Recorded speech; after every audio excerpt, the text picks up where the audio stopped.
ఒక ఊళ్ళో ఒక వ్యాపారి ఉండేవాడు. అతను అన్ని ప్రదేశాలకు తిరుగుతూ వ్యాపారం చేసేవాడు. వస్తువులు తక్కువ ధరకు దొరికే ప్రదేశానికి వెళ్ళి అక్కడ కొనుక్కొని వాటిని వేరే ప్రదేశాలలో అమ్మి వ్యాపారం చేసేవాడు. ఇలా తిరుగుతున్న వ్యాపారికి ఒకసారి ఎడారి గుండా ప్రయాణించాల్సిన అవసరం వస్తుంది. ఎడారిలో ప్రయాణించడానికి ఒక ఒంటెను తీసుకొని బయలుదేరతాడు. చీకటి పడేసరికి ఎడారిలో ఒక చోట ఆగి చిన్న గుడారం వేసుకుంటాడు వ్యాపారి. ఒంటెను గుడారం బయట కట్టేసి లోపల వ్యాపారి విశ్రాంతి తీసుకుంటూ ఉంటాడు. రాత్రి అయ్యేసరికి చలి పెరుగుతుంది.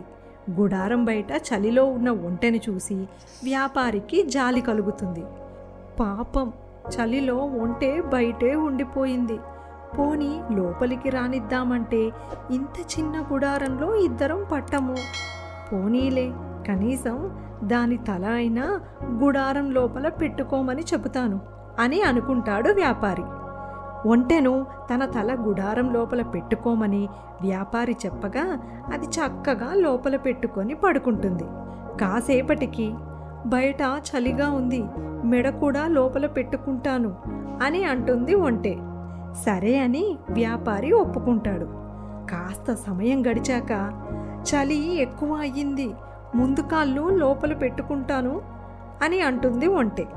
వ్యాపారి కొంచెం పక్కకు జరిగి ఒంటె కాళ్ళు పెట్టుకోవడానికి స్థలం ఇస్తాడు. కాసేపు అయ్యాక మళ్ళీ ఒంటె, బయట చలి విపరీతంగా ఉంది, నా వీపు వరకు లోపలికి వస్తాను అని అంటుంది. వ్యాపారి ఏమీ అనలేక కాళ్ళు ముడుచుకొని పడుకొని ఒంటెకు స్థలం ఇస్తాడు. మరి కాసేపటికి, బయట చలికి తట్టుకోలేకపోతున్నాను, వెనుక కాళ్ళు కూడా గుడారం లోపల పెట్టుకుంటాను అని అంటుంది ఒంటె. ఒంటె మాటను కాదనలేక మొహమాట పడిన వ్యాపారి గుడారంలో ఒక మూల కూర్చొని ఒంటెకు స్థలం ఇస్తాడు.